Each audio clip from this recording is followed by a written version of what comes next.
Okay, so I know I do a lot of analysis on this channel, and I do a lot of breakdowns and in-depth stuff, but sometimes I just like talking about stuff that I love, just stuff that I like, either as a kid or as a grown-up, and I want to talk about Goku versus Vegeta, and I'm talking about the first fight in Dragon Ball Z with Goku versus Vegeta.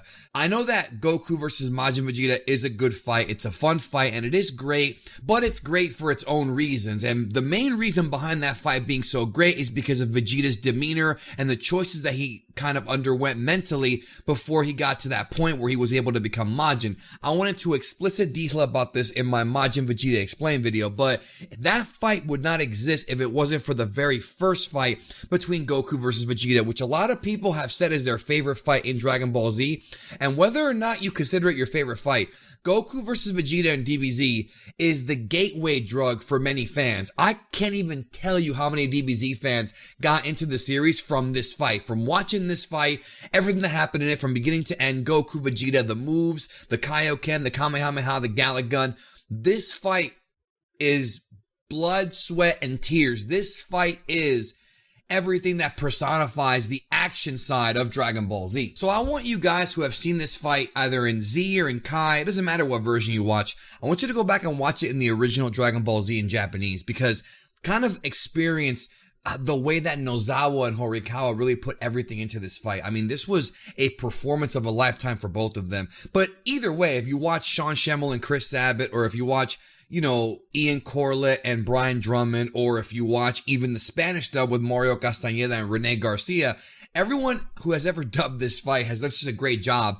But I think it's because the source material is so great. Now, you gotta remember, this fight with Goku and Vegeta was built up for a very, very long time. Now, I'm gonna eventually do a complete deconstruction of why this rivalry with Goku and Vegeta is so important to the series and how deep it actually is. I'll be doing that in the future, but right now I want to talk about just that first fight, because the first fight with Goku and Vegeta is really the blast off. It's the catapult, the beginning of Vegeta's entire character arc. If it wasn't for this fight, Vegeta's character would not have evolved the way it did in Z into who he became in the Buu Saga.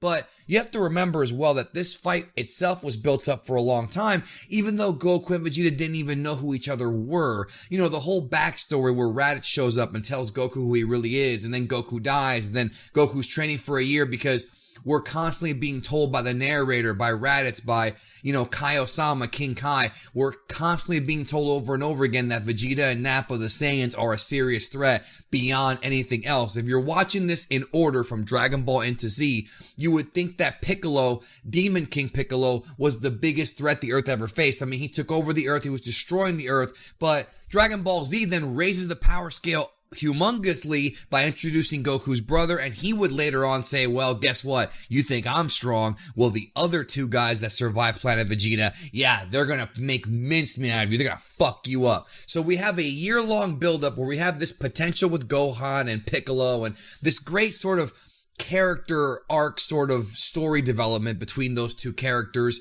and their sort of bond that would be an important thing going forward in the series. But really, it was all about Goku and his journey to the other world. And Kai took out a lot of the great filler in the Saiyan saga. So if you've only seen the Kai version, I do recommend watching the Z version because there's a lot of great filler there. So anyways, Goku, he dies. The main character dies right at the beginning of this part of the series, and he ends up going to the other world and he learns all these new tricks. He learns the Kaioken and the Genki Dama, the Spirit Bomb. Those are the two main things that he learns. And also his physical body gets stronger. His base form gets stronger. So the Goku that fought Raditz is not the Goku that fought Vegeta and Nappa. So Goku shows up and just puts a pounding on Vegeta's, bigger, seemingly stronger, but actually weaker, larger buddy, to where Vegeta's so embarrassed by this guy that he kills him, just wipes him out. And that right there tells you the kind of guy Vegeta is. He has no room for bullshit. You know what I'm talking about? So Goku and Vegeta face off, and at first it's all this confident, cocky trash talk about how Vegeta's like, well, I'm a super elite, you're a castaway, you're a scavenger, I am royalty.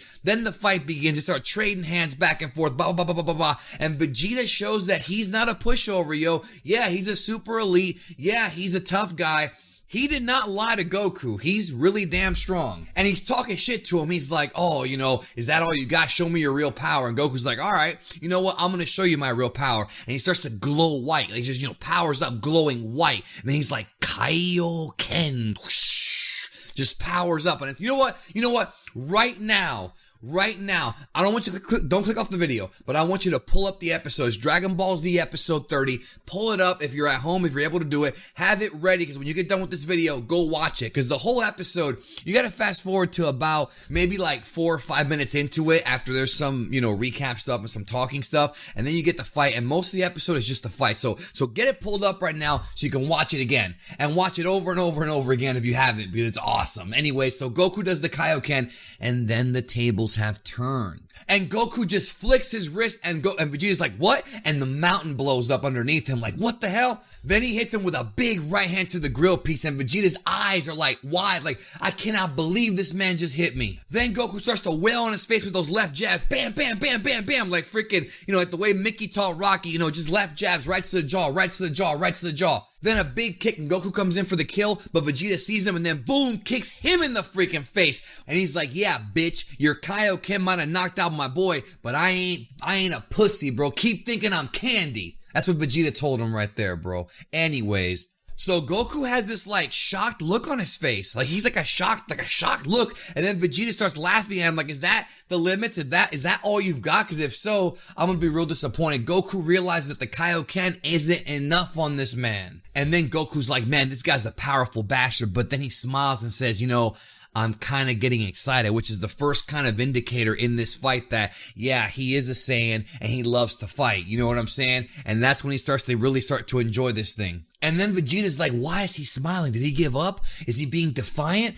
Or does he have more power? What's going on? I love this fight so much. Then Vegeta has this awesome power-up where he shakes the entire earth. Now, back in the day when I was first getting into Dragon Ball, I was reading Steve Simmons' recaps of the manga, and I remember he listed this as being a technique called Erito, which is supposed to be like Japanese for elite. I haven't seen any of that in the guidebook, so I'm not sure if that's actually true or not, but if you want to call it that, that's fine. But he powers up and like his pupils go white and the whole earth starts to shake, and it's like he's now going into max power Vegeta, and Goku's like, whoa, like maybe the Kaioken's not enough, you know what I'm saying? And Goku is like, whoa, like he got rid of all the clouds. Vegeta was so strong, all the clouds around them were gone, and then Goku's like, shocked at this, and then Vegeta's like, it's over, Kakaroto, yeah.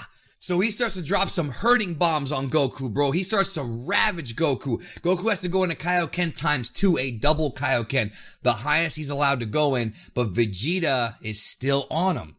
Then Goku's like, all right, well, I'm going to have to go for a triple Kaioken. Then you have this awesome power up where Goku's muscles start to rip. You see the biceps, the triceps, the glutes, the chest muscles. He's just getting totally ripped. And he's so strong that he's steaming, bro. He's got steam coming out of his pores, dude. Like a really bad fart. I mean, like steam, bro. And Vegeta's like, whoa, is this guy going to die? And then we go to DBZ episode 31. Pull that motherfucker up too, bro. Do what I say. Trust me on this one. That's the next episode after. So, Goku steaming, getting ready to triple Kaioken, and we have the second half of our fight.